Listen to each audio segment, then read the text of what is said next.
On July 30th, 2020, President Trump made claims of voter fraud and suggested he wanted to delay the upcoming election.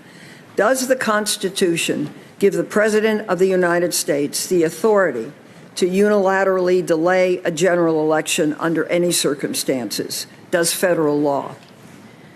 Well, Senator, if that question ever came before me, I would need to hear arguments from the litigants and read briefs and consult with my law clerks and talk to my colleagues and go through the opinion writing process.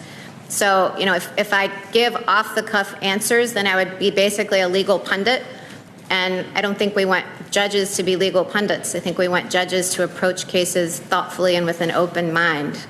The next time that Republicans try and convince you that they're not in it to install activist judges, show them this clip of a nominee for the United States Supreme Court, the highest court in the land, who isn't even willing to say that no, the President of the United States does not have the authority to delay a federal election. And of course, this entire absurd notion is only even being talked about because Donald Trump, who would be hard-pressed to name a single amendment after the first two, floated the idea of delaying the election on Twitter, saying, quote, "With universal mail-in voting, not absentee voting, which is good, 2020 will be the most inaccurate and fraudulent election in history. It will be a great embarrassment to the USA. Delay the election until people can properly, securely, and safely vote." So as not to waste another second before stating the obvious, the fact is that the president has zero authority to delay an election. Article 2 of the US Constitution gives the authority to set the date of the general election to Congress, and a federal law passed by Congress in 1845 set that date as the first Tuesday after the first Monday in November.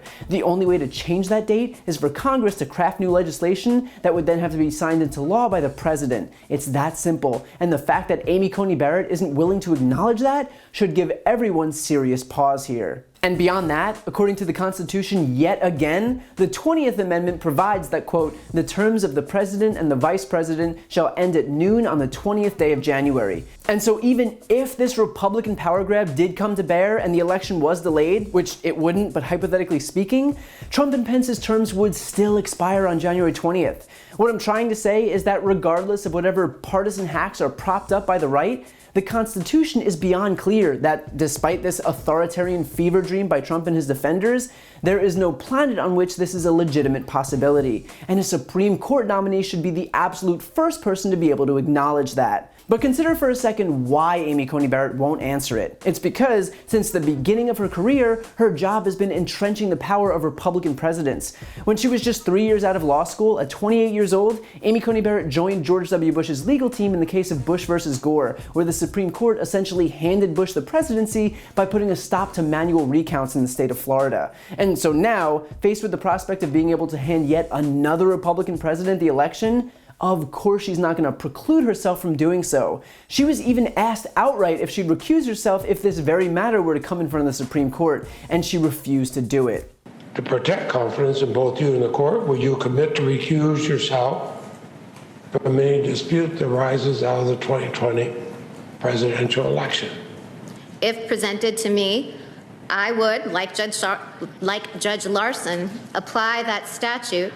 And I recently read a description by Justice Ginsburg of the process that Supreme Court justices go through in deciding whether to recuse. And it involves not only reading the statute, looking at the precedent, consulting counsel if necessary, but the crucial last step is that while it is always the decision of an individual justice, it always happens after consultation with the full court. So I can't offer an opinion on recusal without short-circuiting that entire process. And look, I get that Amy Coney Barrett's MO here is not to weigh in on anything that could be considered controversial, but this isn't controversial. It's the law. It's the US Constitution. It is a question that any 8th grade civics student would be able to answer without issue. And the fact that she's unwilling to do so is a testament to the fact that she's not acting in good faith. She is a hyper-partisan Republican operative more interested in helping the GOP retain its grip on power than actually defending the Constitution that was written to protect against exactly that. If you like this video, please check out my podcast, No Lie with Brian Tyler Cohen, where I take a deep dive into the week's most important stories and interview major players in politics, including Kamala Harris, Katie Porter, Adam Schiff, Nancy Pelosi, Eric Swalwell, Mary Trump, Al Franken, Cory Booker, and many, many more. Again, that's No Lie with Brian Tyler Cohen, available anywhere you listen to podcasts.